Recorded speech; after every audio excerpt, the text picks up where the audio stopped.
Well, boys and girls, after a long winter of hibernation in the container, it's time to wake this old girl up.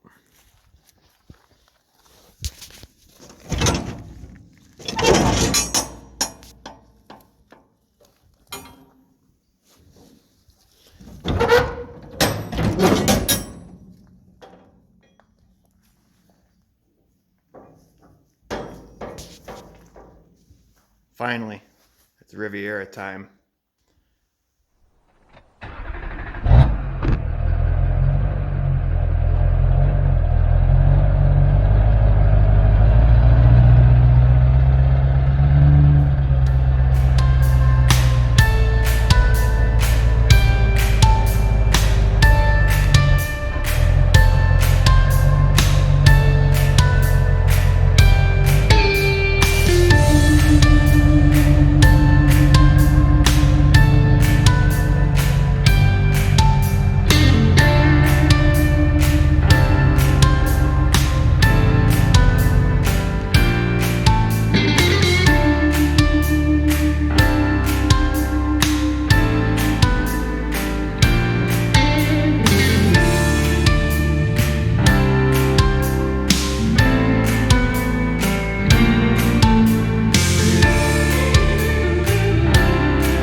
Well,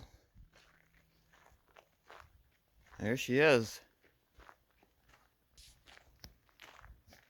Fresh rolling stock, ready to go on. I ordered these wheels a year ago. They sat on back order for 6 months. And after a year of looking, trying to find an alternative, I still came back to these same ones, so they're definitely the wheels for this car. Yeah, I reordered from Holly and I had them right away, so that was cool. Here's the Buick. She's working on being on air ride. I've got a set of whatever the airlift equivalent to Shockwave is up front. There's nothing in the back yet. It's sitting on the bump stops. Made it kind of tough to load and unload. With the back bumper dragging on the ground. Yeah, she's filthy, but she's in here.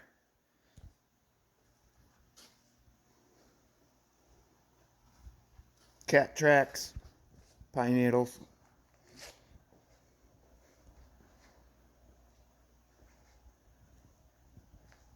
All in all, not too bad of a car. I would say it's a driver quality. There's some blemishes on it. Did quite a bit of work on this car last year, kind of between customer stuff.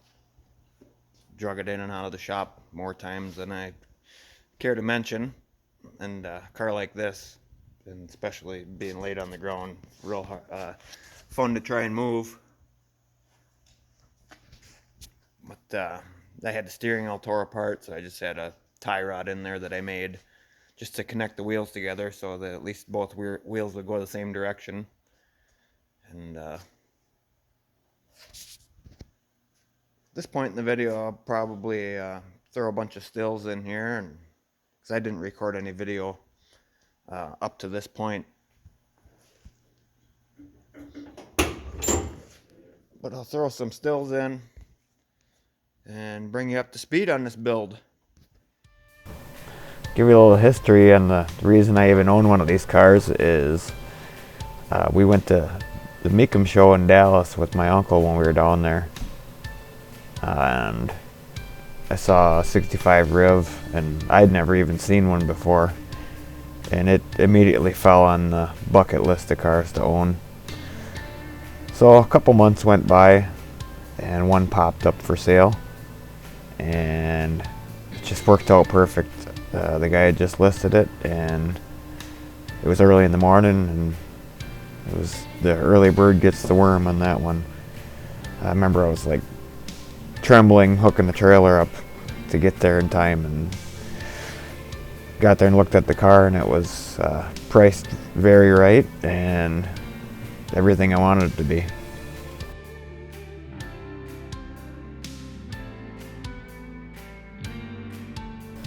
The original 401 nailhead and ST400 trans came with the car. Unfortunately, the motor was locked up from sitting, and I knew I wanted to LS swap it anyways. So I was doing some research online, trying to find some info on doing the swap, and very little out there. Some people said it's just impossible even. I found this car that sold at Barrett a few years back, and I figured if they can do it, I can do it too. The main obstacle is it's a rear steer car. See, they got the spindles flopped left to right to get the steering up front, and ran a steering rack. So armed with that little bit of information, I went out in the backyard and plucked an iron 6-liner out of a parts truck I had and sourced the C5 Batwing Corvette oil pan.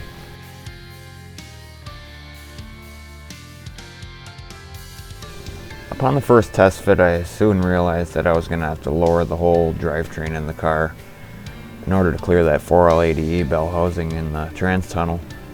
And I also wanted to get that engine back as far as I could with the shaved firewall to give me room for that steering rack.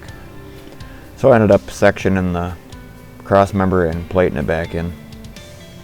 I picked up a cheap Mustang 2 manual rack and ended up having to shorten it quite a bit to get the bump geometry correct. Also really had to get creative with the steering shaft there to get snagged around the engine and back into the steering column.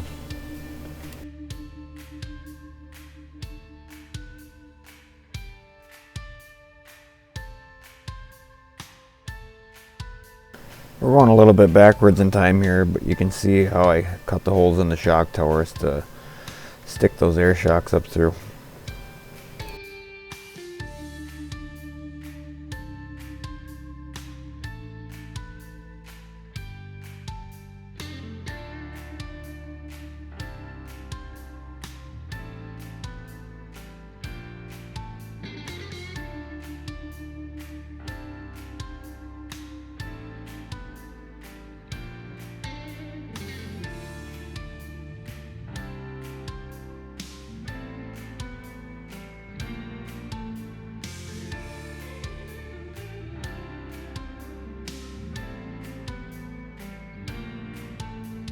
You can see how much I had to notch the bracket for the AC compressor to clear when you lay it out all the way. Looks like it's touching, but there's clearance there.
hopefully that brings us up to speed.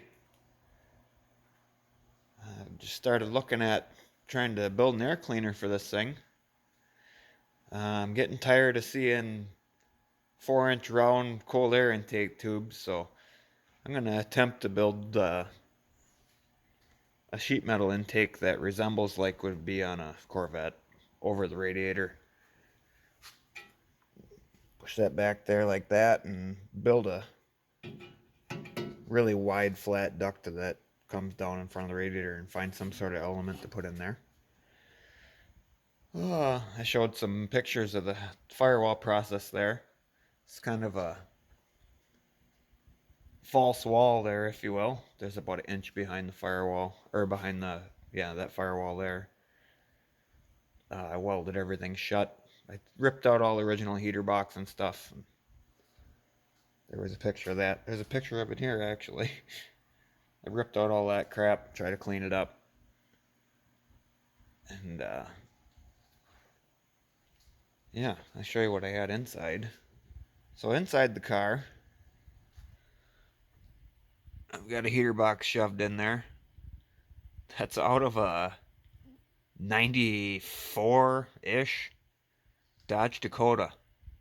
I was reading on, I believe, the Hot Rodders or Ham or one of those message boards, and they talked about using a Dakota heater box, kind of the poor man's vintage air, because everything's self-contained and everything's behind the dash. It's really tight in there. I had to cut that lower bar out on the dash. I'll end up making it so it's removable, so I can put it back in, get the structure back in the dash. Yeah, the interior isn't horrible in this thing. I've got a brand new wood kit to put in it, but the seats are in good shape. The armrests on the door panels are broken. I've got a set of those I found used as well. But all in all, it's pretty nice in here. Needs a headliner as well.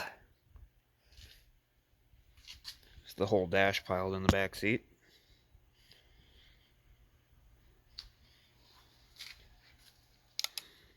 I'll give you a look from underneath on the Buick here. My steering rack. And you can see how much I narrowed this cross member here.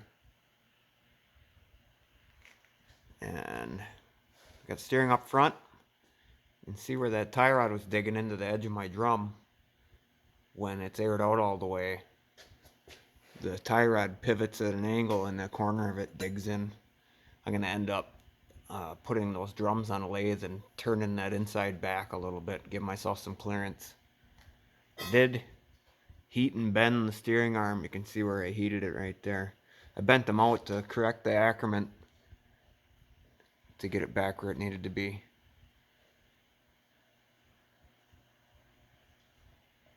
There's that C5 Corvette Batwing oil pan.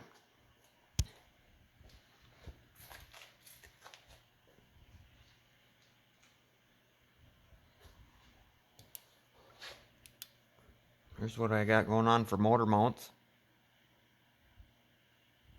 There's no room to put a motor mount between the cross member and the engine block, so I had to go behind. And also, this tranny can't come out of here unless you tip it down a little bit. So I have very little clearance there. About 1/8 inch on that side. I had to bash the tunnel a little bit for that rear speed sensor. And I had to put a notch in the frame to get the tranny connector plugged in there. Yeah, she's cozy.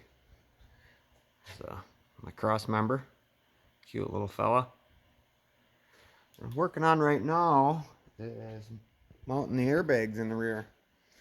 That's what I got built. I've got the other one done. I'm ready to put this one up in there. But the bag bolts to the bottom of that. There's the clearance for the line. And I've got a nut welded inside here. Simply screw these up on to the old coil mounts. I can show you. Screws right onto that stud there. Got this side done. I still need to gusset the bottom of the bag plate because they're not centered on the arms, but it's pretty easy. But yeah, overall underneath this car, she's a clean machine. I don't know if it was undercoated by Z-Bart back in the day or one of those outfits, but that certainly kept the rust off all these years. I got the rear bags installed. I just teed them together. Put a Schrader on the end so I can get it off the hoist, but look at them wheels. About at ride height right now.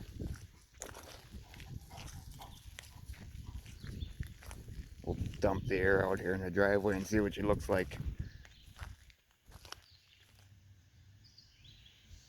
Yep, I can get used to that.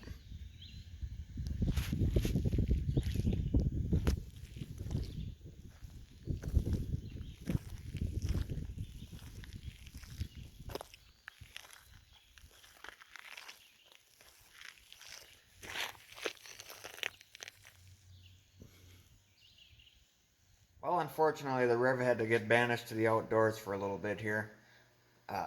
Got to keep the workflow moving in the shop here, and customer projects do come first. So hopefully we can get her back in here soon. I do have a bunch of bench work lined up. I got a couple transmissions and engines to build, so that'll free up the hoist and some shop space. Drop a comment. Let me know if you want me to shoot time lapse, and if you want to watch me do the work, or if you'd like me just to, if you want me just to do an overview of what I did and how I did it. Thanks for watching, and hopefully we can get the Riv back in here soon.